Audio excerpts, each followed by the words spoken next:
बच्चों सुप्रभात। कल आपने छूट पढ़ा था, आज हम लोग कमीशन पढ़ेंगे। कहते हैं कि वस्तु का उत्पादन करने वाली कंपनी को अपना माल स्वयं बेचना संभव नहीं होता, तब वह कंपनी किसी व्यक्ति अथवा व्यक्तियों पर अपना माल बेचने की जिम्मेदारी लेती है। ऐसे व्यक्ति को विक्रेता या कमीशन एजेंट कहा जाता है। इसके बदले में उसे जो पारिश्रमिक दिया जाता है उसे कमीशन कहते हैं। स्वाभाविक है कि बड़ी बड़ी जो कंपनियां हैं बहुत सारे माल का उत्पाद करती हैं, वो ग्राहक कहाँ से ढूंढेगी, वो दुकान कहाँ से ढूंढेगी। इसलिए मध्यस्थ होते हैं, कुछ लोग होते हैं, मध्यस्थ नहीं बल्कि कुछ लोग होते हैं जो उनके द्वारा, उस कंपनी के द्वारा उत्पन्न माल को बेचने की जिम्मेदारी अपने पास ले लेते हैं। लेकिन ये काम वो फ्री में तो करेंगे नहीं, इसके बदले कंपनी से उनको कुछ मिलता है और उसे ही कमीशन कहते हैं। ठीक है। अब एक शब्द और आता है, इसी से बिल्कुल मिलता जुलता है, दलाली। पहले देखिए, आज जो स्टेट एजेंट हैं उनको पहले केवल दलाल ही कहा जाता था। अभी घर है, दुकान है, जमीन है या पशु पक्षी है, पशु जानवर, अब इनको यदि आपको बेचना है तो ग्राहक आप नहीं ढूंढ पाते। आपको क्या पता कि कौन खरीदार है। इसके लिए एक मध्यस्थ होता है जो आपकी सामान का, जमीन का, घर, फ्लैट, दुकान, पशु आदि का विक्रय कराने का काम करता है। उसे आप मध्यस्थ या बिचौलिया या दलाल कहते हैं। इसके बदले में वह भी अपना पारिश्रमिक लेता है, दोनों तरफ से लेता है, खरीदने वाले से भी, बेचने वाले से। और उसको जानते हैं क्या कहते हैं? दलाली। ऐसे ही देखिए, सब्जी मंडी में जाइए, हार फूल के मंडी में जाइए तो अनाज, फल, फूल, हार, सब्जी जब जाते हैं तो वहां भी आपको मध्यस्थ मिलते हैं बिक्री करते समय अपने वस्तु का। उन्हें भी आप दलाल या आढ़तिया कहते हैं, और उनको जो पारिश्रमिक मिलता है उसे दलाली या आढ़त कहते हैं।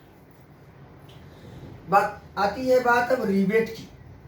तो खादी, ग्रामोद्योग, भंडार, हथकरघा से बनी कपड़े की दुकान, हस्तकला वस्तु बिक्री केंद्र, महिला बचत समूह आदि संस्थाएं कुछ विशेष अवसरों पर, जैसे गांधी जयंती हुई, दिवाली हुई, ग्राहकों को छूट देती है।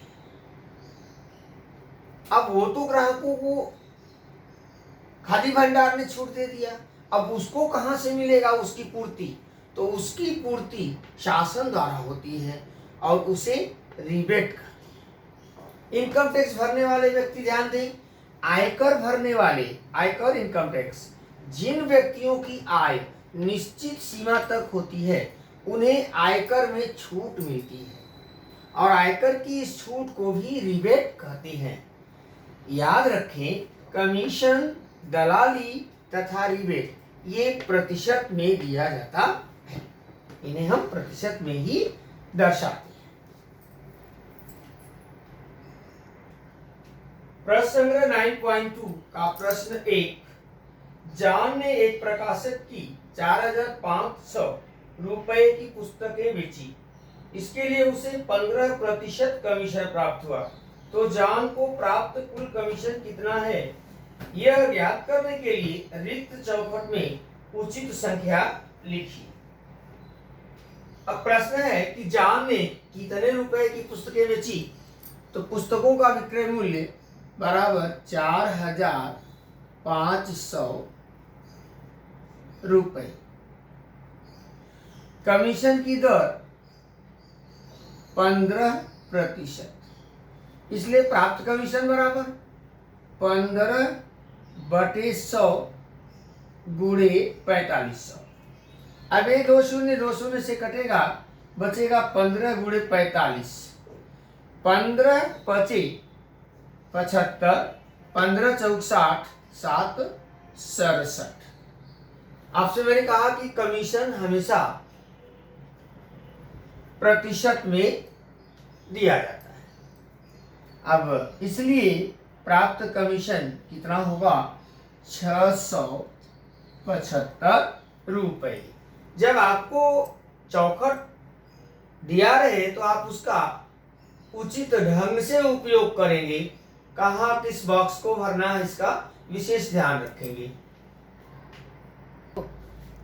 दूसरा प्रश्न है, रफीक ने 4% दलाली देकर दलाल के माध्यम से 15,000 रुपयों के फूलों की बिक्री की, तो दलाली ज्ञात कीजिए।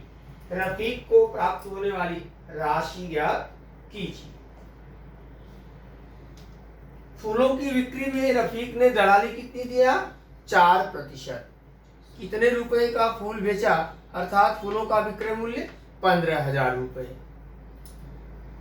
दलाली बराबर प्रतिशत दलाली गुणे विक्रय मूल्य। ए आप सूत्र माने,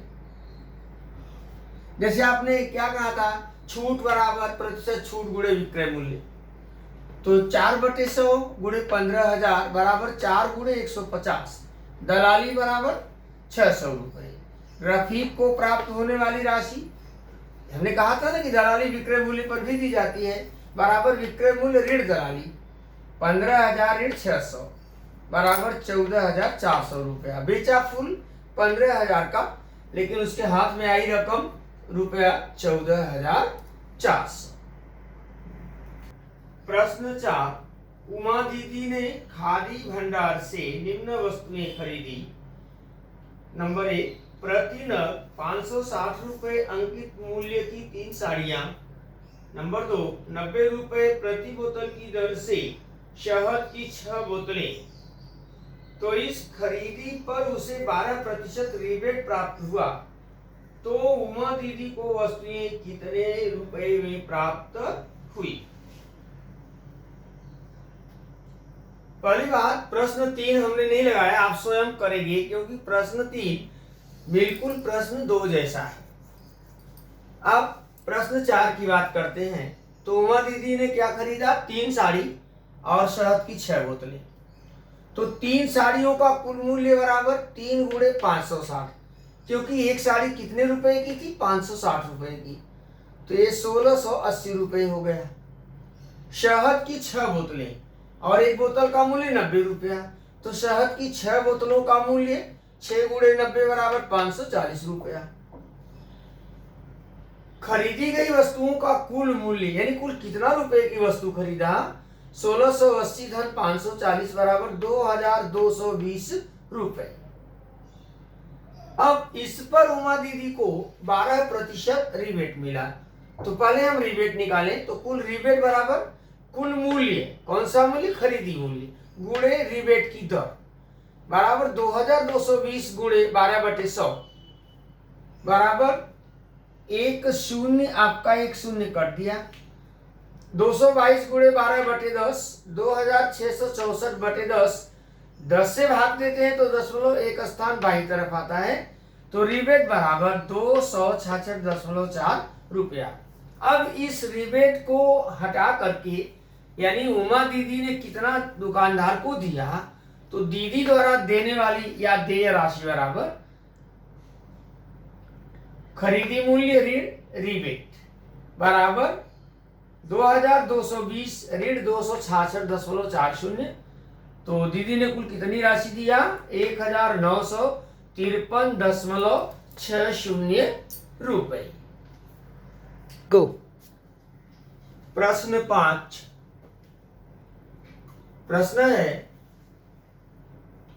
कह रहे हैं कि श्रीमती दीपांजलि ने 7,50,000 रुपए का घर मकान लीलाबेन से खरीदा। दलाल ने दोनों ओर से 2% दलाली लिया, तो इसके आधार पर सारणी या चौखट पूरा करिए।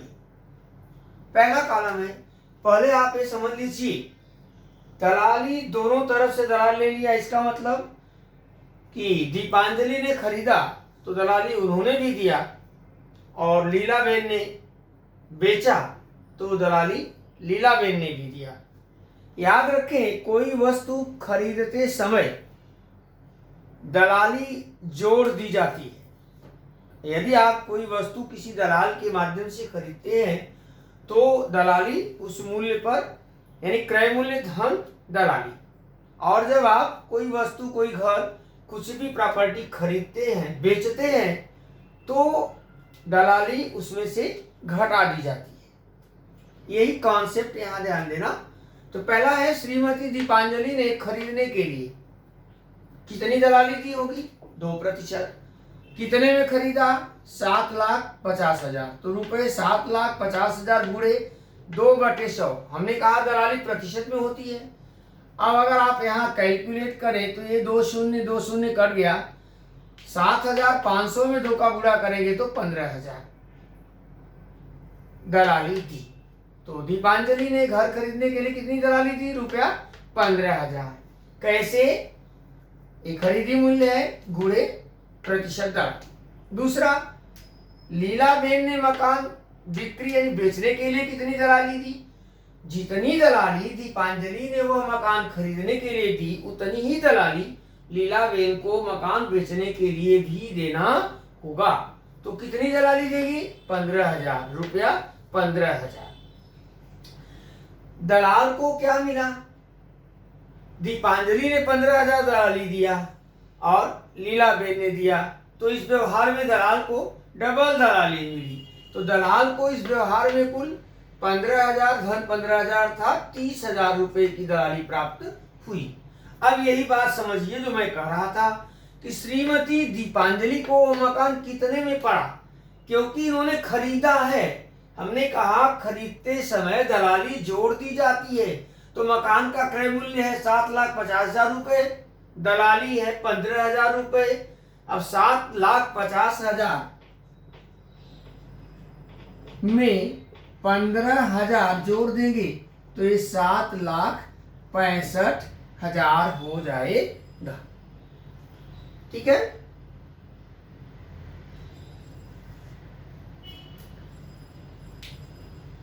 श्रीमती दीपांजलि को वह मकान 7,65,000 रुपए में मिलेगा।